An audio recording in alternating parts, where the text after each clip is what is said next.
जयराम ने एक इंटरव्यू में उन्होंने कहा था कि मैं तरीका चाहता हूँ, आंदोलन से नहीं, मैं एक तरीका चाहता हूँ और उस तरीके से मैं कुर्मियों को आदिवासी बनाना चाहता हूँ। तो तरीका क्या है? जब तक हमारे लोगों को अपने में नहीं मिला के, हमारे आदिवासी सीटों को अपने में नहीं मिला के, हमारे आदिवासी सीटों में विधायक नहीं खड़ा करेंगे तो मंत्री कैसे बनेंगे? आदिवासियों का धार्मिक, सांस्कृतिक आरक्षण, जो लाभ जो मिलना है उनको कहीं ना कहीं कुर्मी लोग यहाँ पर नजर गड़ाए हुए है। केवल राजनीतिक लाभ लेने के लिए कुर्मी समाज कह रही कि हम आदिवासी बनना चाहते हैं। गुंडा लोग अपना जमीन बनाए यहाँ पर जंगल झाड़ी काट के, तो वो खुटकटी कहलाएं, और उराव लोग जो अपना जमीन जंगल को काट के बनाए वो भूइहरी कहलाए। और ये कौन जमीन काट के बनाए?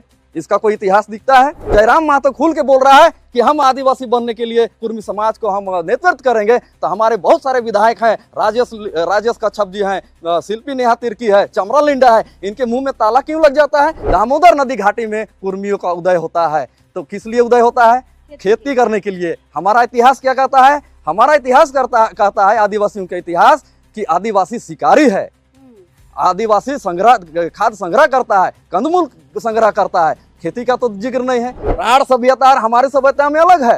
राढ़ सभ्यता सिंधु घाटी सभ्यता से अलग है, और राढ़ सभ्यता का इतिहास हमको नहीं लगता है कि कोई इतिहास के पन्नों में कोई कोना में दर्ज होगा। शीतल ओहदार की जो विचारधारा थी, उनका लड़ाई था आदि कुर्मियों को आदिवासी बनाना। उनका राजनीतिक लाभ मिल गया जयराम महतो को। नेपाल के तर्ज पे आंदोलन होगा, आदिवासी समाज आपको गद्दी से उतारने का काम करेगा और झारखंड में एक नया इतिहास बनने का काम करेगा। जब आप समझ जाइए और आदिवासी के जल जंगल जमीन के मुद्दा को समझने का काम कीजिए।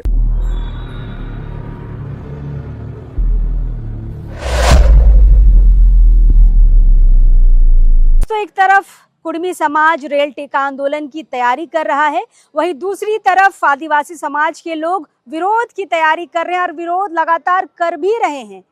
और देखिए, कुर्मी का मामला हो या फिर आदिवासी की बात हो, जल जंगल जमीन संस्कृति बचाने की बात हो, केंद्रीय सरना समिति ने शुरू से अपना स्टैंड बहुत क्लियर रखा है। और कुर्मी वाले मामले में भी लगातार केंद्रीय सरना समिति जो फूलचंद तिर्की का गुट है, वो अपनी बातों को बाखूबी समाज के सामने रखने का काम कर रहा है। एक तरफ निशा भगत है, जिनका ये बयान है कि आदिवासी बना नहीं जाता, उसके लिए पैदा होना पड़ता है। फिलहाल इसी मुद्दे पर आज हम बातचीत करेंगे। केंद्रीय सरना समिति के जो जिला अध्यक्ष अमर तिर्की जी, वो हमारे साथ हैं, बातचीत करेंगे। दादा, सबसे पहले तो जोहार।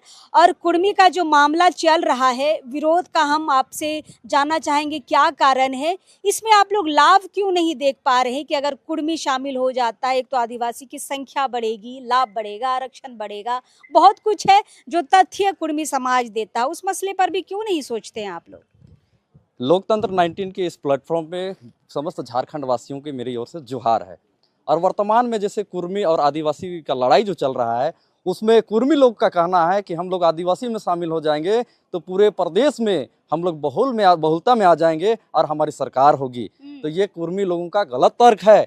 कुर्मी लोग राजनीतिक लाभ देख रहे हैं, ये सामाजिक, सांस्कृतिक, धार्मिक लाभ नहीं देख रहे हैं। आदिवासियों का धार्मिक, सांस्कृतिक आरक्षण, जो लाभ जो मिलना है उनको कहीं ना कहीं कुर्मी लोग यहाँ पर नजर गड़ाए हुए है। केवल राजनीतिक लाभ लेने के लिए कुर्मी समाज कह रही कि हम आदिवासी बनना चाहते हैं।